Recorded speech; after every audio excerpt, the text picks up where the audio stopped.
pointing at the building, so you know what I'm talking about. But the first building I'm talking about is going to be on the right-hand side. It's the one that we're actually docked at. This is the Wrigley Building, designed in the early 1920s by Graham Anderson Post and White for the Wrigley Chewing Gum Corporation. Now, I have a question for you guys, and if you know the answer, just yell it out.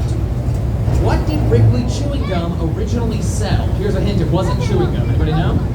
Soap, yes, I heard several people said soap. I think I even heard baking soda. Absolutely correct. They sold soap and baking soda, and then they started adding pieces of gum to the packs of soap as a promotion. Similar to adding pieces of gum to a pack of like playing cards. Sorry, baseball cards. People liked the taste of the gum so much, they started buying the soap just for the gum. So Wrigley rebranded. Now, the next building I'm going to talk about on the right-hand side, or this building was built in 1919, was the beginning of the design, and its style is French Beaux-Arts, ornate bottoms, stack of plain floors, ornate top. That is French Beaux-Arts style. Now, on the right-hand side here, we have the second tallest building in Chicago. This is the Trump International Hotel and Tower, designed by Adrian Smith in 2009. Now, Adrian Smith, he is world famous. He is world famous for designing the Burj Khalifa that is in Dubai. Now, the Trump Tower, like I said, it is the second tallest building in Chicago. It's 1,388 feet tall, but the Burj Khalifa is the tallest building in the world. If you're wondering how tall is the Burj Khalifa, look all the way up to the top of Trump Tower, then just add another Trump Tower on top of it. That is how tall that building is. But that's not stopping Adrian Smith, though. He's working on another building in the Middle East in Jeddah called the Kingdom Tower, which is going to be the equivalent to 2.5 of those Trump Towers.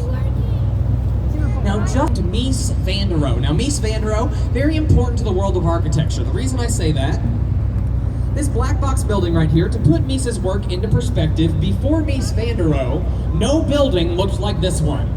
I know it's kind of confusing to hear because if you have been to every modern city, every building looks like this. And as we come out from under the bridge, you're going to get a closer look here. This black box building kind of blends into the background, but Mies van der Rohe developed this style. It's called the International Style, and it essentially laid the groundwork for the modernist movement of architecture. Now, whenever he was, Mies van der Rohe's whole philosophy was less is more. Now, he was also a teacher, and he taught a man named Bertrand Goldberg, who I'm pretty sure disagreed with this less is more philosophy, because he designed these two buildings coming up on the right-hand side. Yes, Marina City Towers, designed in 1967 by Bertrand Goldberg in an effort to attract middle-class workers downtown to live, because folks, back in the day, nobody wanted to live downtown. Wasn't a very popular area. Inside downtown, there wasn't much to do, not a lot to do here. It's also kind of a seedier area, dirtier area. But Bertrand Goldberg designed these buildings like a city inside of a city in the 1960s. So that meant inside there was a roller rink, a movie theater, a grocery store, a doctor's office. Basically every accommodation you needed to live downtown. Now, the common question I will get about those two buildings, I actually get two common questions. One, what do the apartments look like on the inside? I got a weird answer for you. A slice of pie. You enter the pointy end and it grows outward. And the other common question I will get, has anybody ever driven off of the parking lot before? Yes, twice. But it was for TV and movies, nobody got hurt. An insurance commercial in the early 2000s, they drove a car off the parking lot, and more notably, Steve McQueen's last film, The Hunter, they drove a car off that building as well. Now, the next building I'm talking about is actually just past the bridge here. It's this red brick building with the clock tower at the top there. That is the Reed Murdoch Center. It was built in 1914. Now, as we exit the bridge, I want you guys to really look at this building. Just take it in, look all around it for 5 seconds, and then I'm going to ask you what's weird about the building. Are you ready? Go. 5, 4, 3, 2, 1. Okay. You've already taken the tour, so I'm not going to let you spoil it. Anybody know what's weird about it? It's asymmetrical. Yes, you just said it. Got it right. I'm happy you remembered that. But yeah, the center clock tower, if you look to the right and count the columns of windows, there's going to be 6. But if you look to the left of the clock tower, count the columns of windows, there's only 5. Why? This building was put in 1914, but this bridge was put in the 1930s. Whenever they put the bridge in, they had to knock down a portion of the building to extend out the street. So it wasn't always asymmetrical. Last remaining warehouse building in downtown Chicago as well.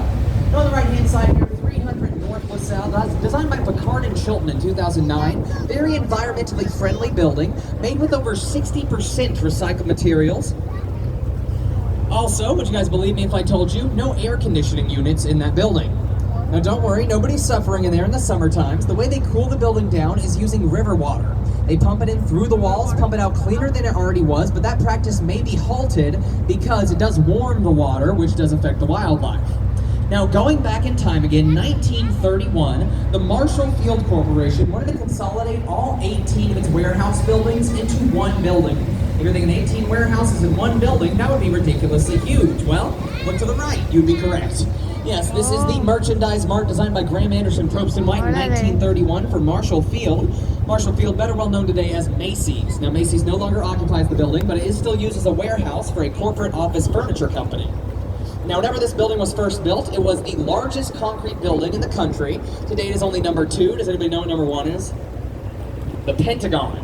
Now, this building has over 4.2 million square feet of space, over 8 miles of hallway, and until the 90s, that building had its own zip code. Now, the Kennedys purchased that building for $13 in the 1940s. They only paid back taxes on it, and then they sold it in the 90s for $506 million. So if you're worried about the Kennedys' financial situation, why? Because they also purchased this land right here. This land is Wolf Point. To our right, this building's called Wolf Point East. Across the peninsula is Wolf Point West, and this work in progress here is called Salesforce Tower. Should be completed by 2022, opening up 2023. Now, Wolf Point also holds some historical significance. This is actually the location where Marquette and Joliet, the first non-native visitors to the city, were brought by the Potawatomi people. Those were the indigenous people of this area. Whenever the Potawatomi brought Marquette and Joliet here, they kept referring to this area as Chicagowa. It's where we get our name.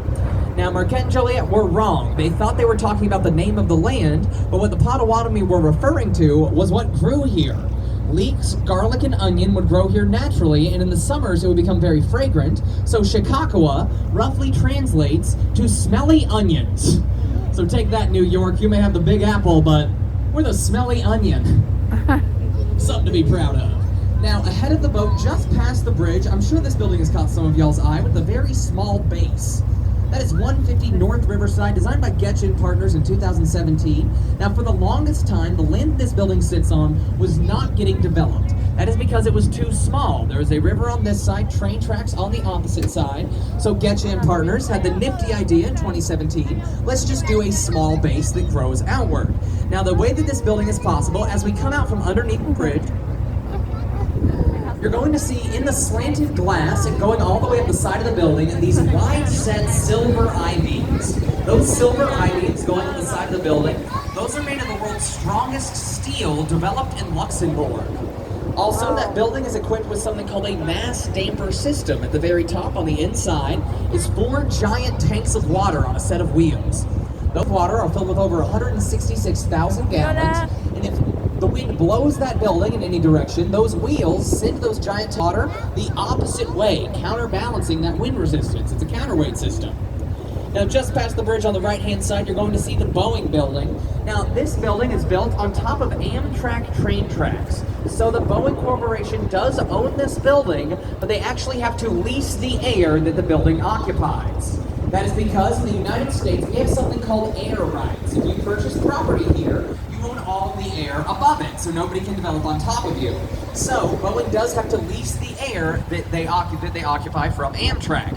Now, this taller side of the Boeing building, it is supported by a stilt system around those train tracks, but this shorter side of the Boeing building, it has no underneath supports.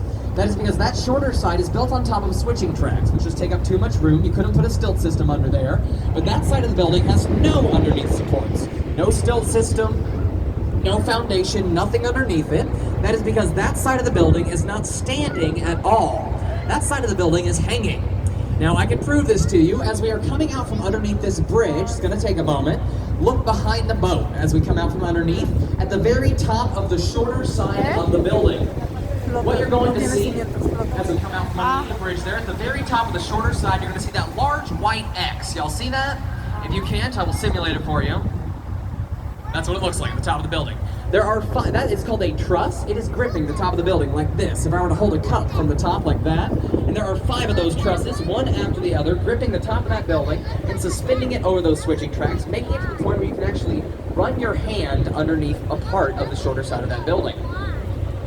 Now, on the right-hand side, these next 4 buildings make up the Gateway Center.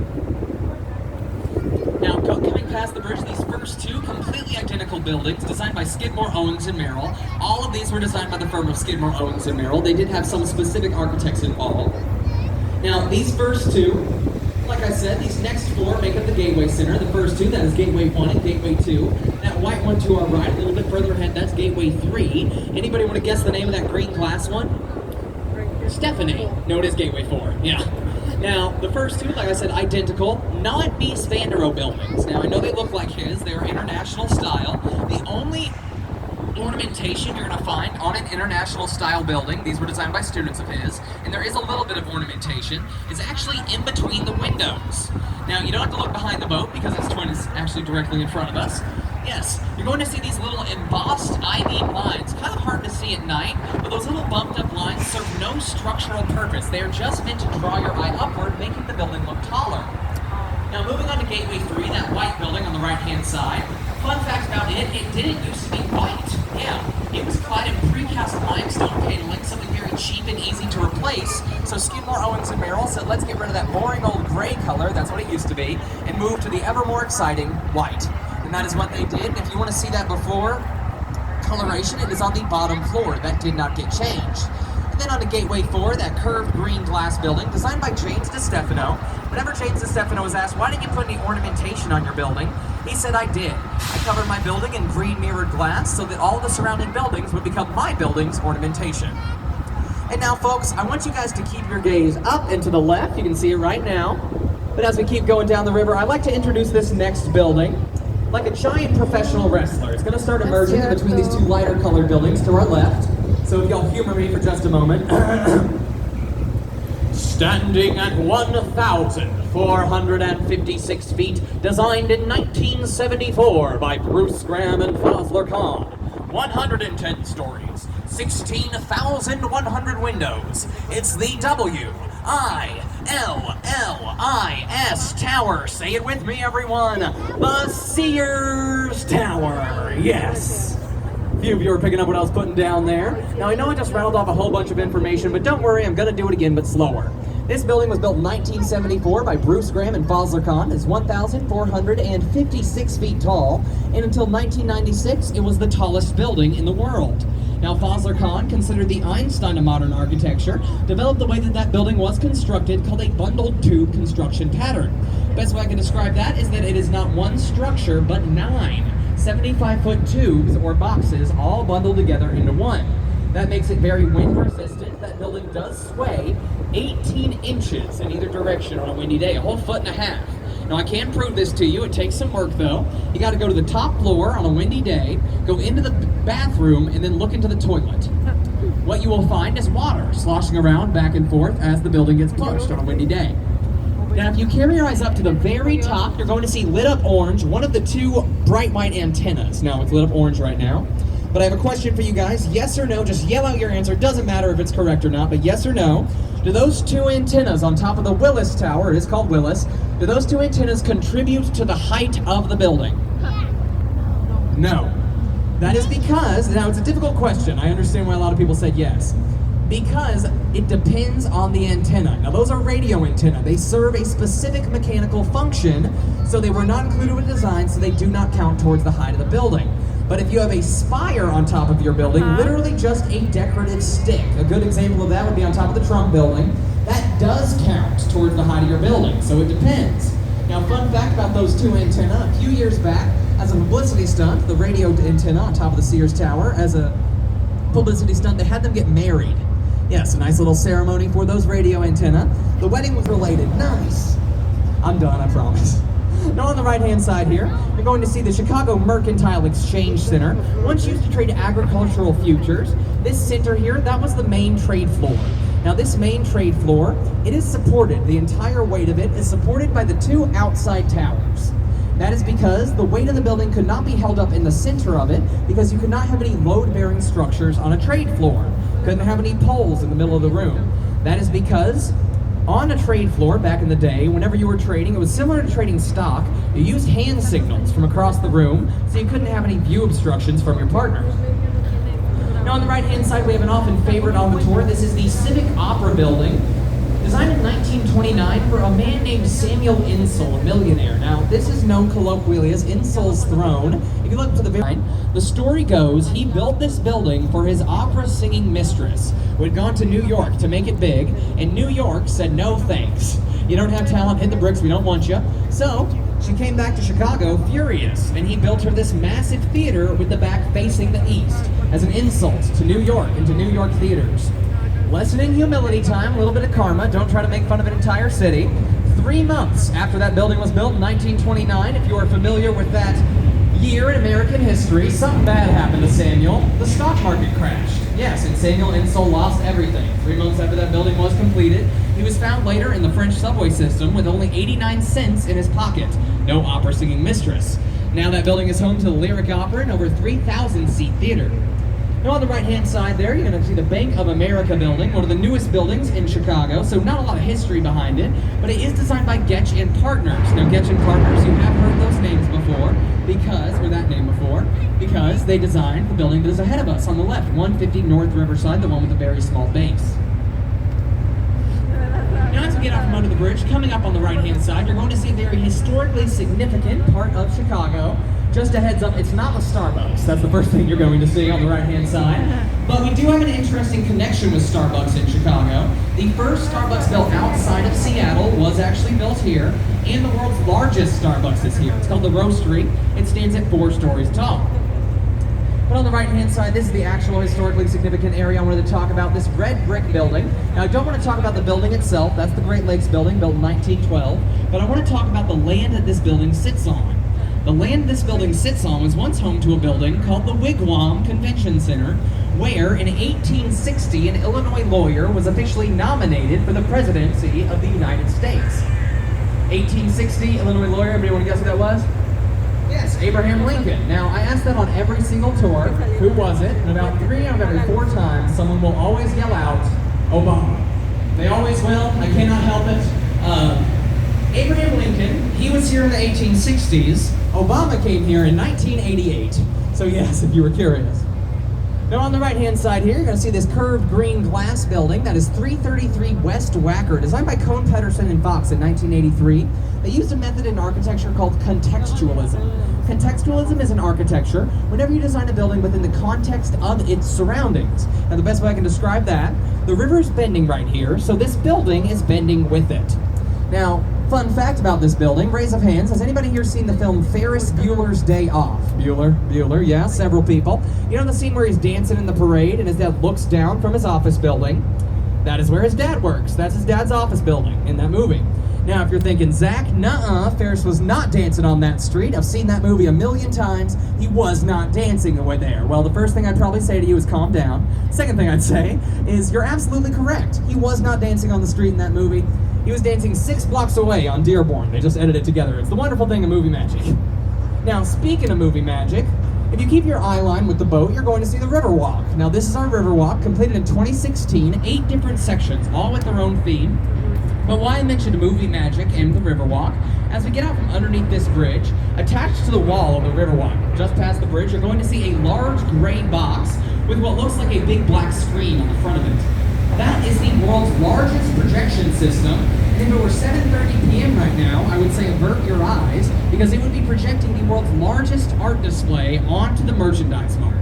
Folks, that happens every night, 7:30 p.m. to 8 p.m., massive moving art display. Currently, they're showing Barbara Kruger's work. It's hosted by the Art Institute. Last season, it was Frida Kahlo's. It should be changing within a month or two.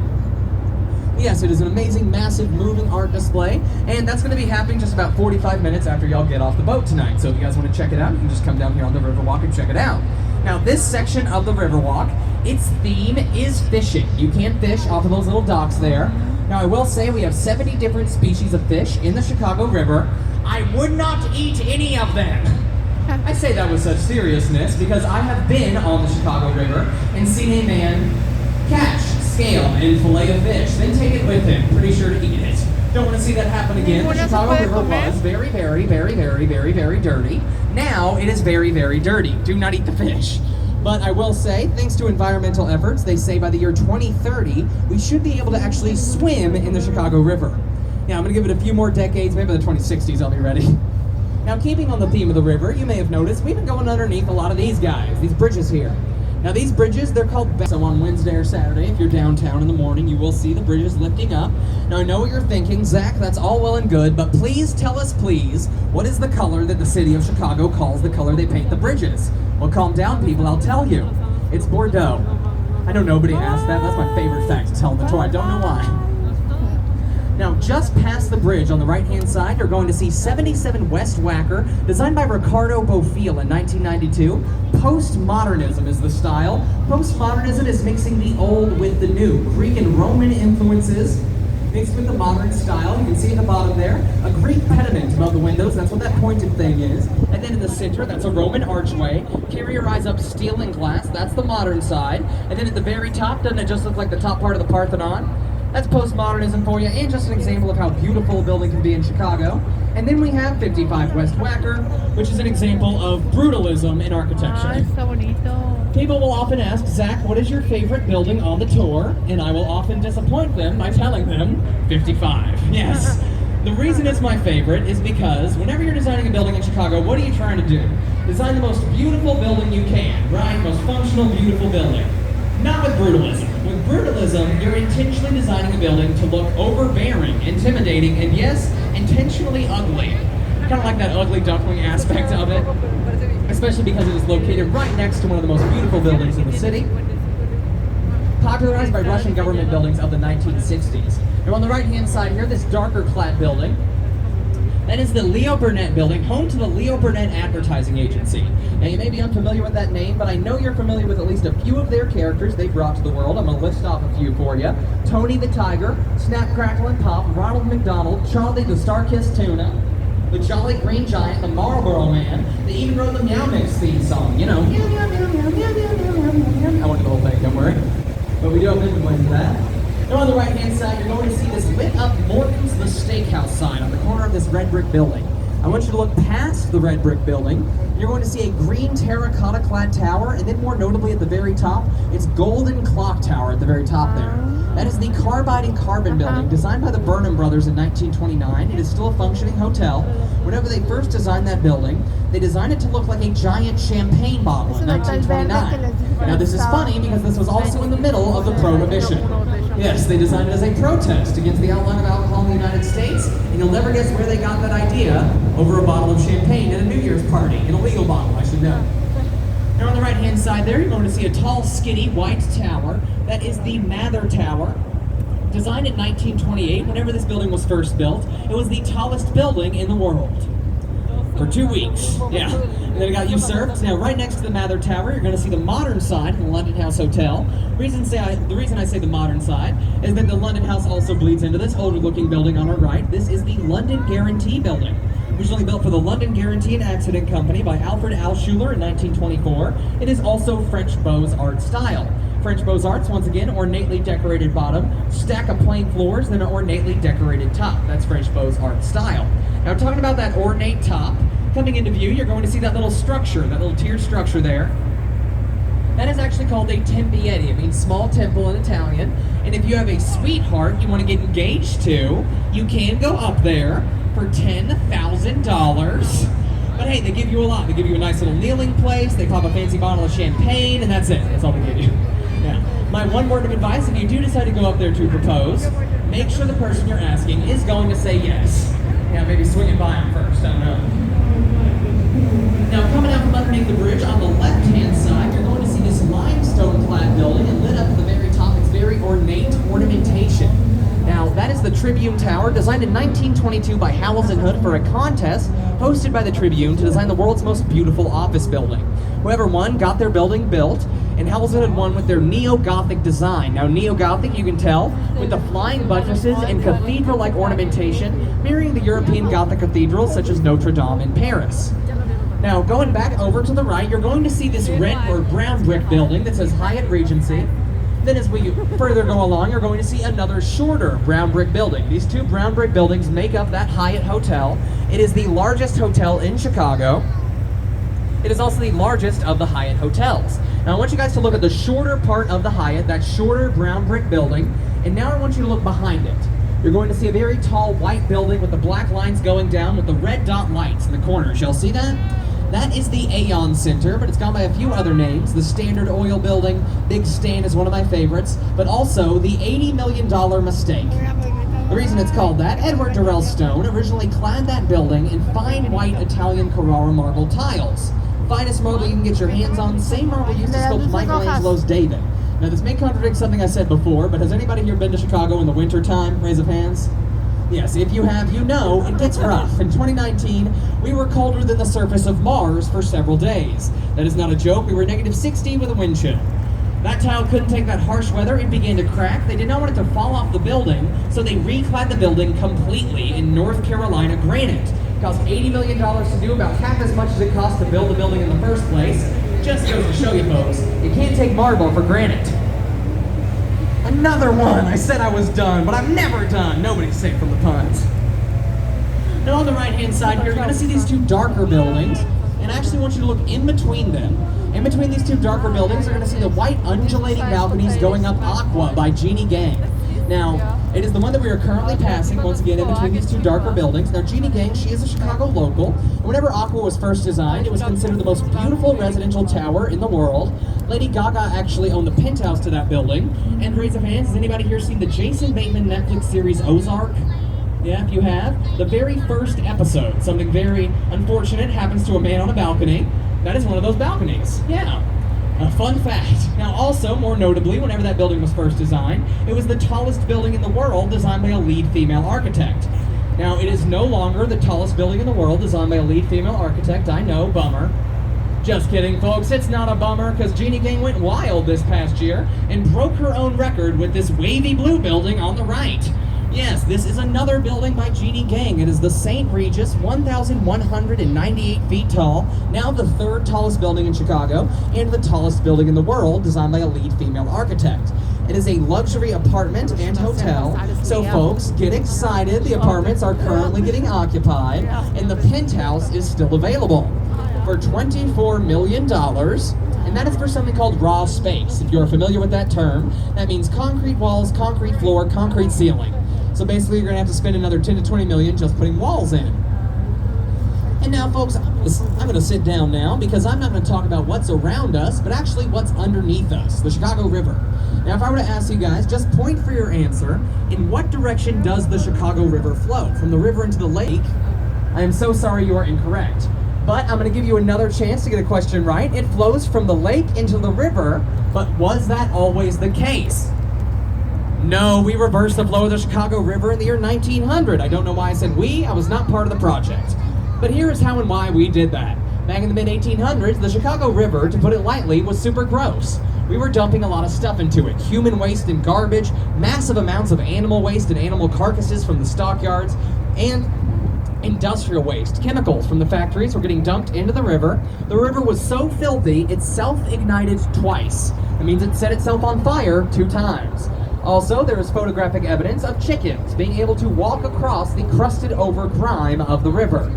Yes, that as a single fact is very gross, but it gets grosser because all that stuff was flowing down into Lake Michigan, and that is where we got our drinking water. Yes, so we were drinking all that nasty stuff and people started to get sick.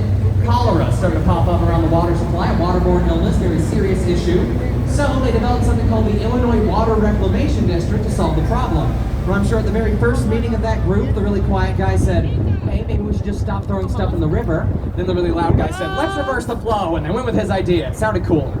This is how they did it. They dug a 26-mile-long canal to the Des Plaines River, which had a 5-foot lower water line than ours. Now, since that was 5 feet lower than our river, and water goes where gravity takes it, the water would be diverted after we dug that canal. That canal project was huge. More dirt was moved in that canal than the Panama Canal. It was finally finished on January 2nd of 1900 when they blew the final dam up, holding the lake back this morning. And what did they find in their water supply? The Mississippi River. Chicago. Yeah, so they were upset about that. They sued us. It is important to note all those court cases were thrown out. It is even more important to note that all those court cases were also held in Chicago. Yeah. Now there was one court case that we lost. That was with the entire country of Canada. Canada stated we were trying to drain the lake system, and they proved it.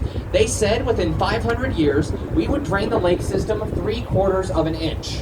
I know that doesn't sound like a lot, but it is a lot considering that the Great Lakes of North America take up about 20%. That is a fifth of the entire planet's fresh water. So we cannot be wasting such a vital resource. So in 1938, those court battles lasted over 30 years. We had to build this thing that is ahead of us with the little red dot lights on it.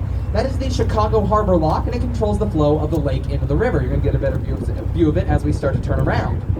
Now, the way that it works, I mentioned that the Des Plaines River was 5 feet lower than the Chicago River. Now, those two rivers are level, but Lake Michigan is 5 feet higher than us right now. So if you have to go out, or if you want to go out on the lake from the river, you've got to go through the lock first. You go through those gates, and then they close behind you, and gates in front of you open up. That is the side of Lake Michigan aeration, literally just for about 3 to 5 minutes, to give you guys a chance to take a few photos of the skyline during this time. If you have any questions, feel free to come up and ask. I'll get back on the mic as we start to turn around.